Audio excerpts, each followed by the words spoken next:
Board of Regents, State of Iowa for June 2022 will come to order. I'll begin by calling the roll. Regent Dunkel, Here.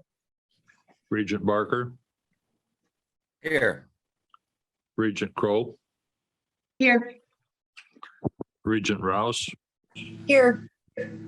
Regent Bates, Here. Regent Lindemeyer, Here. Regent Butker. Here.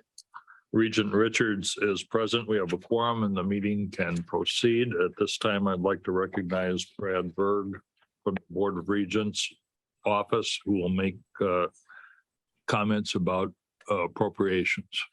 Thank you, Mr. President. Good morning, everyone. The 2022 legislature appropriated an incremental $5.5 million in state funds for fiscal year 2023 to the board for allocation to the 3 universities. The proposed allocation before you today results in a 1.1% increase in state funding for each of the university appropriations. And with that, I'd be happy to respond to any questions.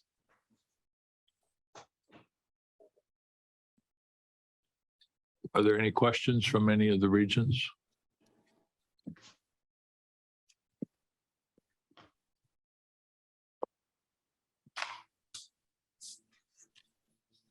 Hearing none, a motion and a second are required to approve the fiscal year 23 state appropriation allocation as outlined in the docket memo. Is there a motion?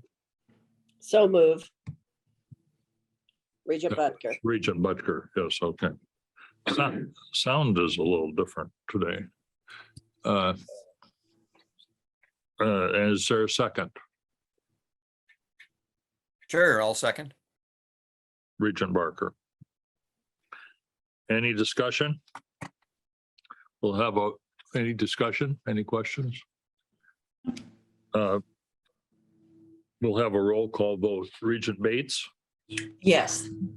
Regent Crow, Yes. Regent Rouse, Yes. Regent Dunkel, Yes. Regent Butker, Yes. Regent Lindemeyer, Yes. Regent Barker. Yes. Regent Richards votes yes. The motion is approved.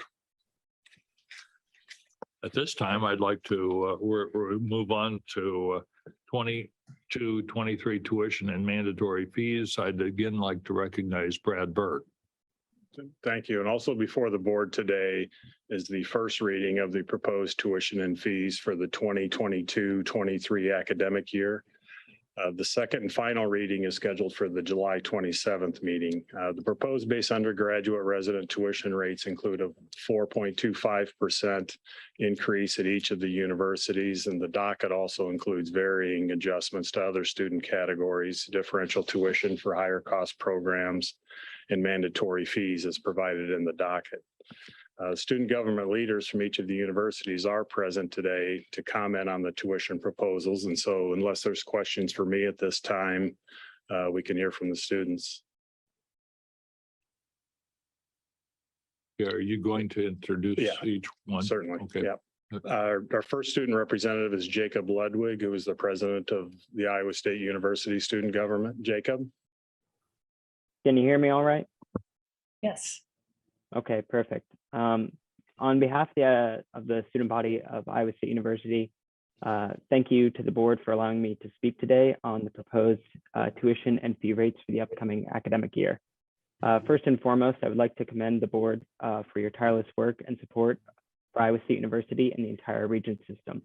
Iowa's public universities are remarkable institutions that provide valuable education and opportunities to students like myself, and immense value to our state as a whole. That value is made possible by competitive tuition rates, consistent investment from the state of Iowa, and strong partnerships with private donors. When examining our system's current situation, it's not bold or insightful to note that the last several years have been fairly challenging from financial, operational, and safety perspectives. We have had the unfortunate privilege to live through some interesting times. The board, along with the administrations at our 3 institutions, have worked nonstop to cope with these unprecedented challenges. While these challenges have sparked disagreements I am genuinely thankful for all the work that the board has done to support and keep students safe while minimizing the financial burden placed on students through tuition. Iowa State students are also grateful for the support that the state provides. Every dollar spent on our public universities is an investment by the people of Iowa and the future of this state, an investment that I know many of the people in this meeting would consider to have exponential returns. At Iowa State, our mission as a land-grant institution makes returning a great value for this investment all the more critical. Our school not only seeks to prepare students for the workforce, but also provides groundbreaking research and technologies that uplift communities throughout the state and beyond. It's a mission that Iowa State carries out with a lot of pride. In regards to the proposed tuition and fee rates, it's clear to myself that circumstances have forced the board's hand. Less than desirable appropriations from the state make it impossible to maintain both our current rate of tuition and our high level of academic quality at our institutions. Though a tuition raise is regrettable, I know that the board does not make this decision lightly or with malice. Nevertheless, I would be remiss if I did not briefly comment on the ever rapid growth of tuition at Iowa State over the last several decades. Since the turn of the century, tuition has grown by roughly 200%, while support from the state has pretty much stagnated. State budgeting prerogatives have made the acquisition of additional funds an uphill battle that is harder to win with each passing year. This reality means that we have to advocate more and harder for these universities that we all love. I understand that the board is a consistent advocate for additional funding, and the Iowa State University student government stands ready to assist the board in that advocacy as we begin to prepare for the next meeting of the State General Assembly. The only way we can prevent future tuition increases of the size now being considered by the board is to receive much needed increases in allocations by the state. Our burden of convincing the state legislature to invest more in our institutions and our students lies with the people on this call. And I look forward to working with all of you as we work to bolster these universities in the year to come. Thank you again for allowing me to speak today, and I am grateful for your time and service to both the state and the students of Iowa State University. Thank you. Thank you, Jacob. Our next presenter is Rachel Sorensen, who is the Vice President of the Iowa State University Graduate and Professional Student Senate. Rachel. Hello. Hopefully you guys can hear me. It's great to speak to you guys again and to see you guys and know that the summer's treating you guys well. I agree with everything that Jacob said, the new incoming student government president, but as you might have gotten used to, I'm going to tell you more stories. My concern when I see the tuition raise or raise in fees automatically goes to grad students who are struggling to get by. We are having departments shut down. We're having students not be able to get funding in the summer.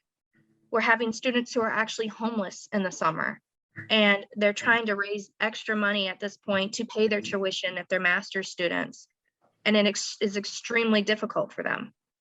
I think of my international colleagues and how I have a friend who can't even go home if they need to get their visa because it costs $13,000 just for a one-way ticket.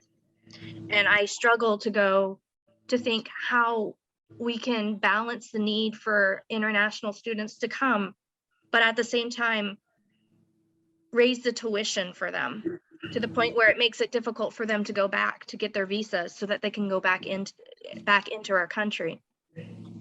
I don't envy you guys at all. I know this is a very tough position to be in, but as Jacob said, I'd feel remiss if I didn't bring up the fact that graduate students and professional students, we don't make much to live on.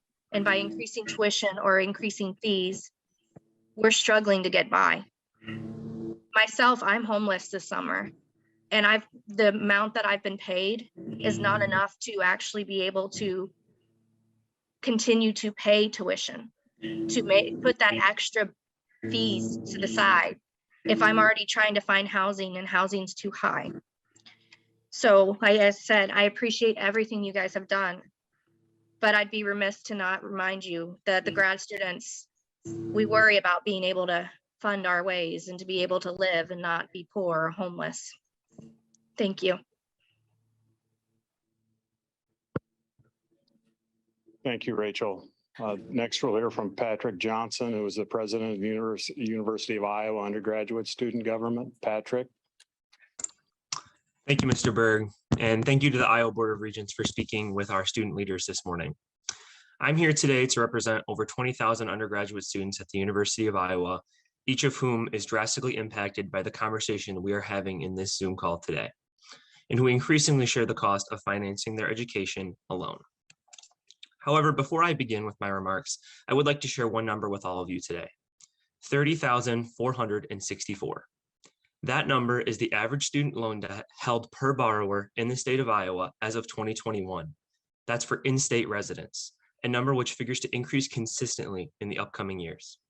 Now, for students across the country who choose to come to Iowa, $30,000 closely resembles the cost of just 1 year's tuition and fees.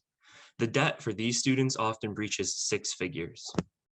Now, throughout recent years, we've seen the economic burdens of higher education shift away from our state legislature and onto the backs of young adults fresh out of high school. Each year, we ask more and more of our students, whether this be in tuition, fees, and housing costs, all while financial assistance available during their time in college decreases. We look to other states to bolster our student body with diverse perspectives from across the nation. At the same time, we ask students to remain in Iowa following their graduation.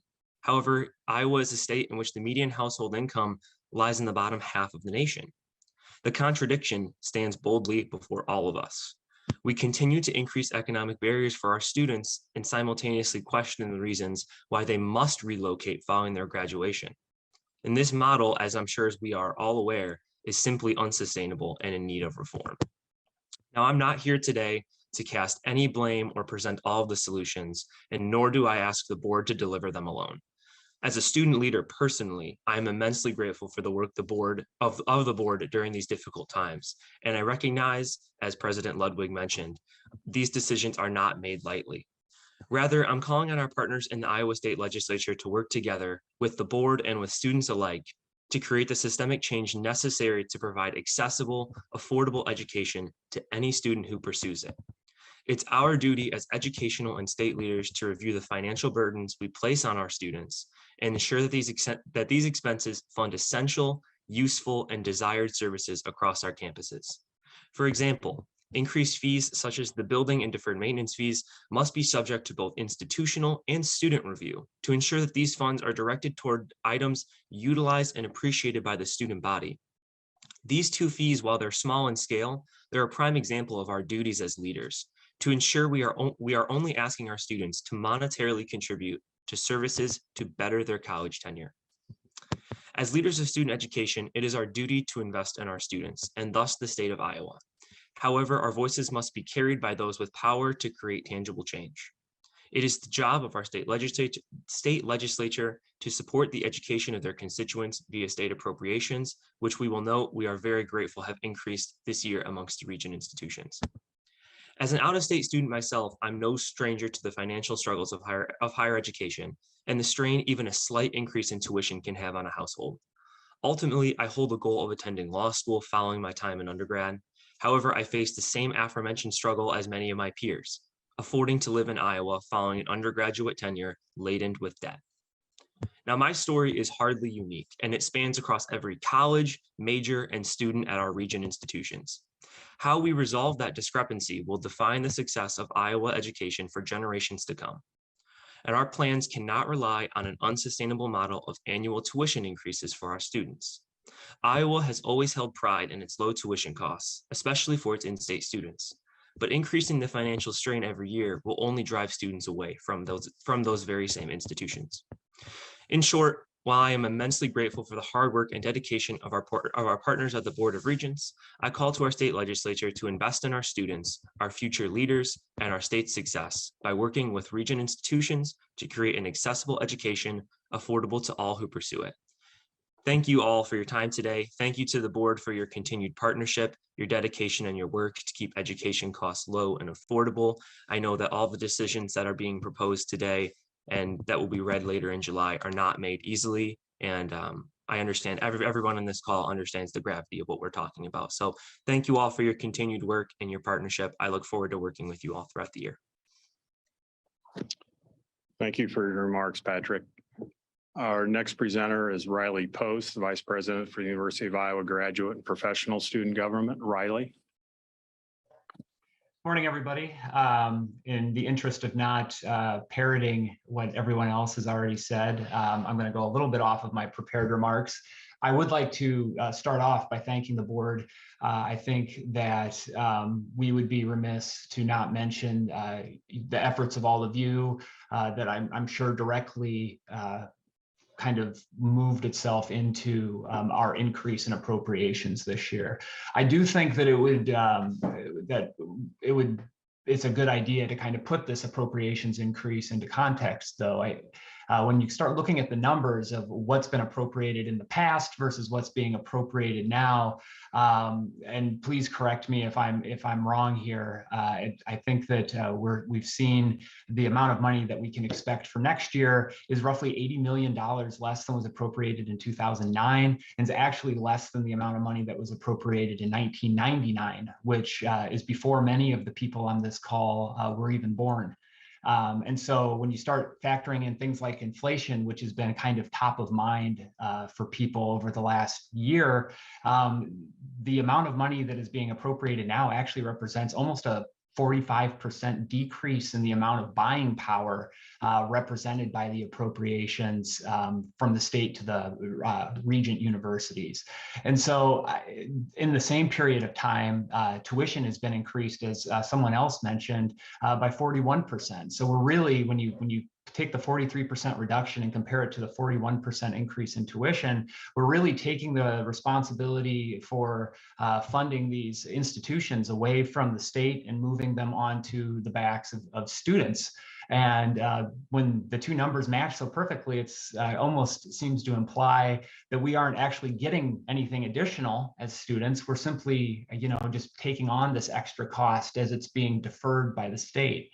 Coming here today as a representative of graduate student government, the University of Iowa makes it very easy for me to represent it.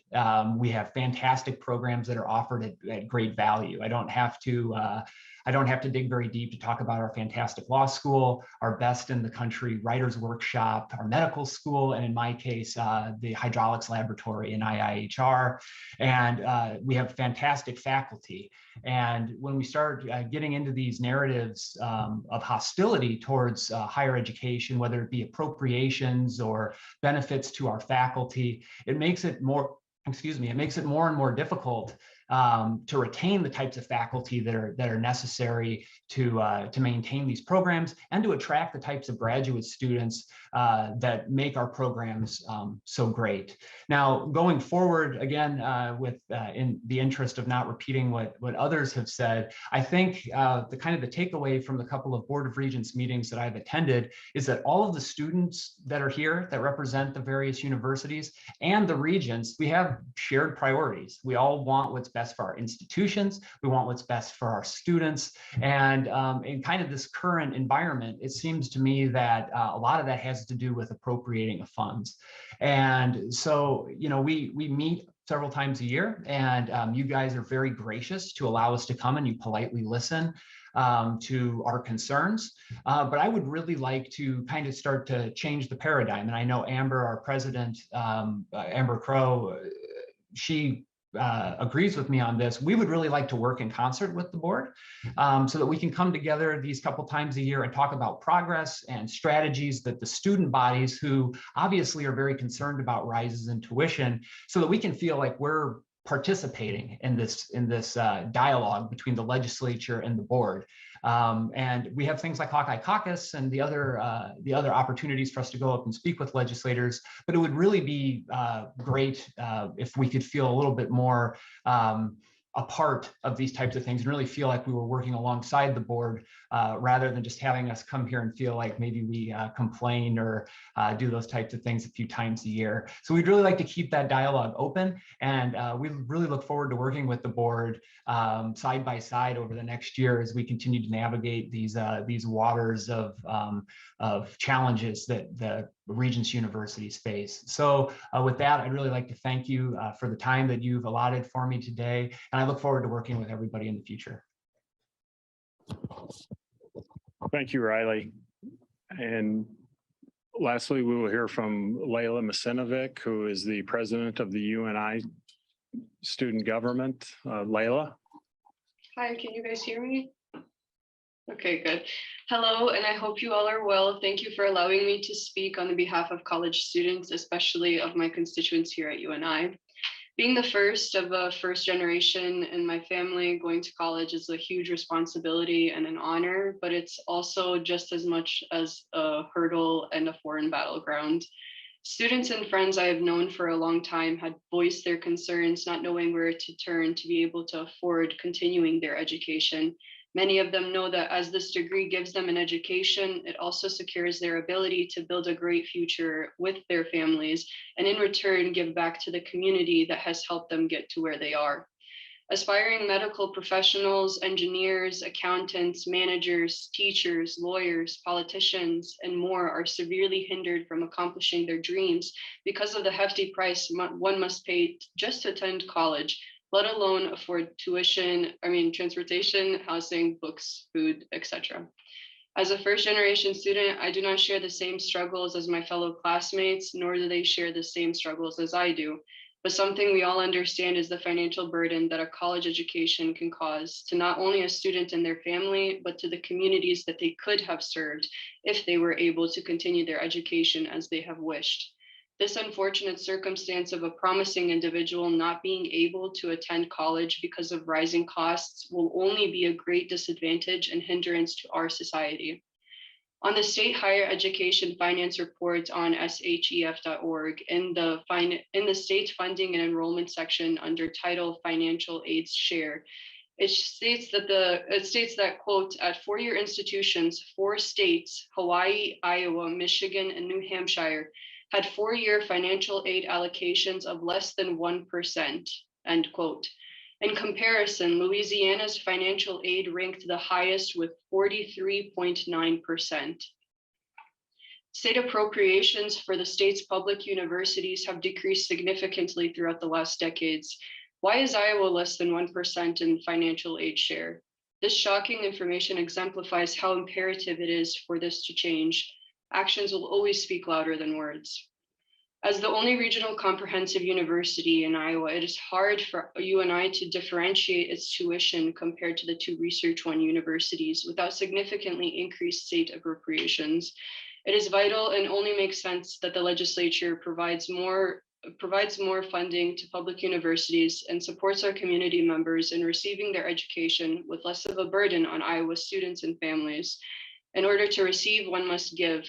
And what greater investment than into your own universities with your own community members? While you invest in Iowa students, you invest into the community members of your own future. My mother came from a war-torn country, one that had to go through the atrocities of genocide. A degree was never in the eyes of my mother because her life was what she had to fight for. But even today, I still hear my mother's words echoing in my mind. Leila, do whatever you want with your life, but something you must do is go to college so that you never have to work like I have. My mother worked 2 warehouse jobs to make sure that she as a single mother could provide everything for my brother and I, as we needed as children. She lost her health in the process for fighting for our future. And I am giving you the voices of our students. I'm asking you to listen and to heed to our concerns and pleas for a fair and just allocation of assistance into our education. What is it going to take for legislators to invest back into the public universities of Iowa? For in the end, it is not just our education we are asking you to assist in funding, we are asking you to invest into the leaders of the community that will take care of you when the time comes. To change our society for the better, we must go where it all begins. An affordable and accessible education helps a society flourish. Help us better this community and the state as you claim to do in your positions of the legislature. You are setting the tone for younger generations in this state. Will you be able to say that you did your all in making sure that you have supported them to the fullest extent, or will you have to explain to children how you didn't fight for the best support of education that they could have possibly received? You have our voices and you have our concerns. The choice is now yours. Thank you so much for your time.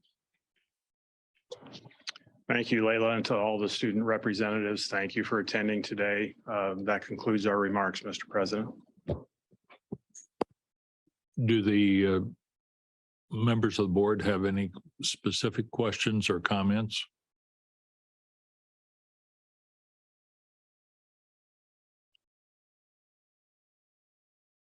We do thank you for your insight, and we appreciate your speaking today.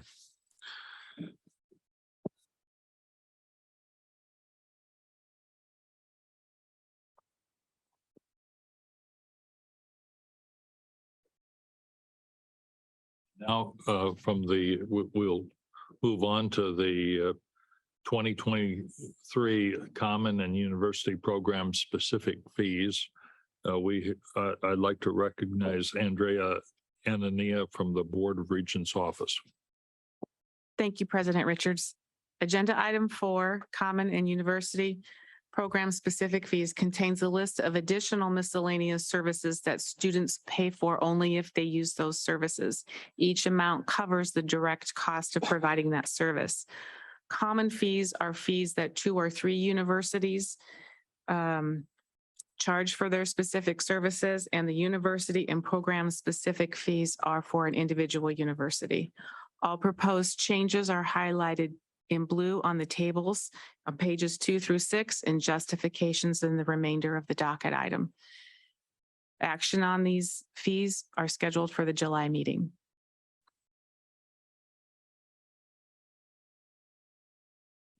Are there any questions or comments about the process or the fees?